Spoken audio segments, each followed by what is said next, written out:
Hello friends, my name is Masood. Today we shall discuss about topic PCI DSS. Friend, if you are a person or related to payment industry or fintech industry, so I'm sure that you have definitely heard about this topic PCI DSS because it's a very common topic related to payment industry. So let's start, friend. First of all, I request to please subscribe to my YouTube channel and click on the bell option as well so that my new videos can reach to you. So let's start. PCI DSS. PCI DSS stand for Payment Card Industry Data Security Standard. Okay, so now what is actually it is? Friend, PCI DSS is a set of requirements intended to ensure that all companies that process, store or transmit credit card information maintain a secure environment. It was launched on September 7, 2006 to manage PCI security standards and improve account security throughout the transaction process. An independent body created by Visa, MasterCard, American Express, Discover and JCB, the PCI Security Standards Council administer and manage the PCI DSS. Interestingly, the payment brands and acquirers are responsible for enforcing compliance rather than the PCI SSC. Basically, friend, the organizations who are managing the transactions, for example, any government agency, any acquiring agency, so whoever are basically managing the transactions of credit card especially, so they are responsible to be to follow the standards of data security standards because they have the card data actually.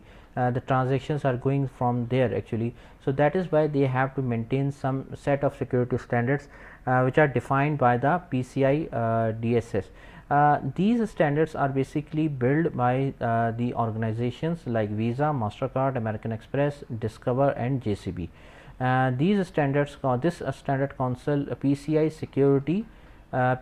Security Standard Council, this is called as PCI SSC actually, the combination, and they have made these standards. Now the requirements for PCI DSS, like you are a person, you are an organization who wants to process the transactions of credit card. Okay, so like you want to become an acquirer, you want to process the transactions. So what are the requirements to become a PCI DSS? First of all, use and maintain the firewalls. Firewalls essentially block access of foreign or unknown entities attempting to access private data. These prevention systems are often the first line of defense against the hackers. Firewalls are required for PCI DSS compliance because of their effectiveness in preventing the unauthorized access. So first of all, your organization or your network security must have the firewall. This is the first thing, most important. Then proper password protection. That means routers, modems, point of sales, POS systems and other third-party products often come with a generic password, and security measures easily accessed and breached by the public. Too often business fail to secure these vulnerabilities. Ensuring compliance in the area includes keeping a list of all devices and software which require a password or other. In addition, a device like password inventory, basic precautions and configuration should be injected and should be implemented. Basically, password protection should be there, like for every system like POS, modem, router, so the password should be properly protected. This is the one second point.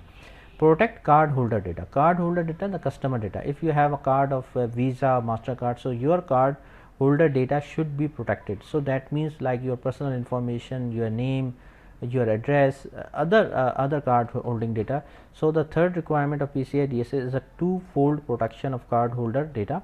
Card data must be encrypted with certain algorithms. These algorithms are put into place with encryption keys, which are also required to be encrypted for compliance. Regular maintenance and scanning of primary account number PAN are needed to ensure no unencrypted data exists. Encrypt the transmitted data.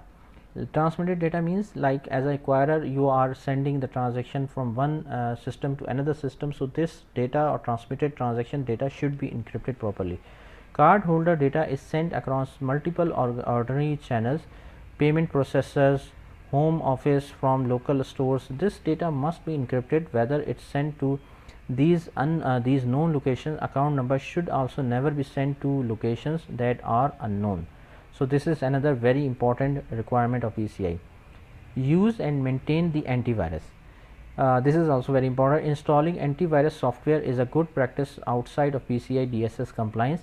However, antivirus software is required for all devices that interact with and or store PAN. This software should be regularly patched and updated. Your POS provider should also employ antivirus measures where it cannot be directly installed. This is a very important thing. Properly updated software. So that means firewalls, antiviruses software will require update often. It is also a good idea to update every piece of software in a business.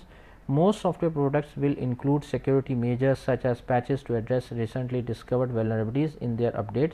So you must have to update the software with their required patches. Restrict the data access. Cardholder data is required to be strictly need to know basis. All staff, executives and third parties who do not need the access to this data should not have it. Okay, so there should be a strict access on the data. Those that do need sensitive data should be well documented and regularly updated. This is the must have requirement of PCI. Unique IDs for the access. Individuals who do have access to cardholder data should have individual credentials and identification for access. For instance, there should not be a single login to the encrypted data with multiple employees knowing the username and password.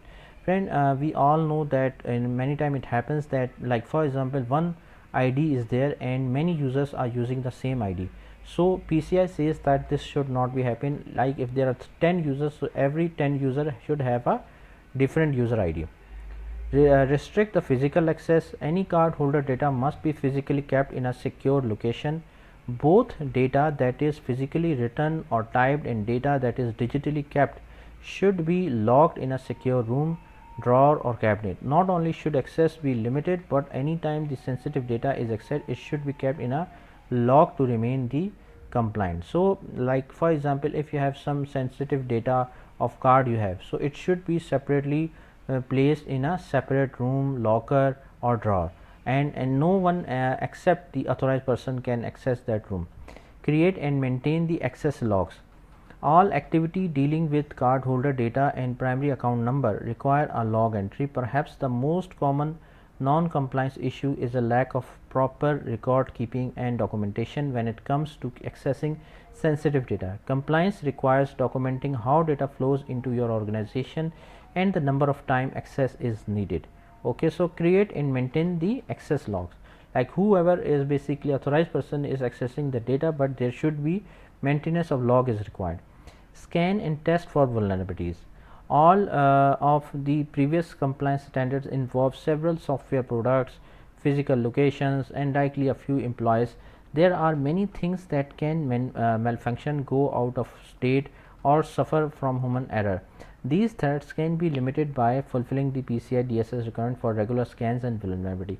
Like you must have to scan, for example, your POS application system or software, you should have to scan it for the vulnerabilities. If there are any vulnerability, you should have to fix it.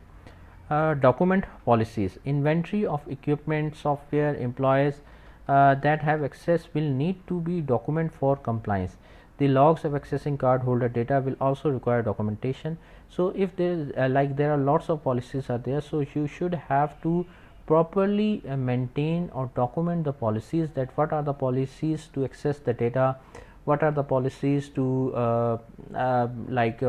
fix the vulnerabilities. So for every policy it should be properly documented and it should be accessible only to the authorized persons.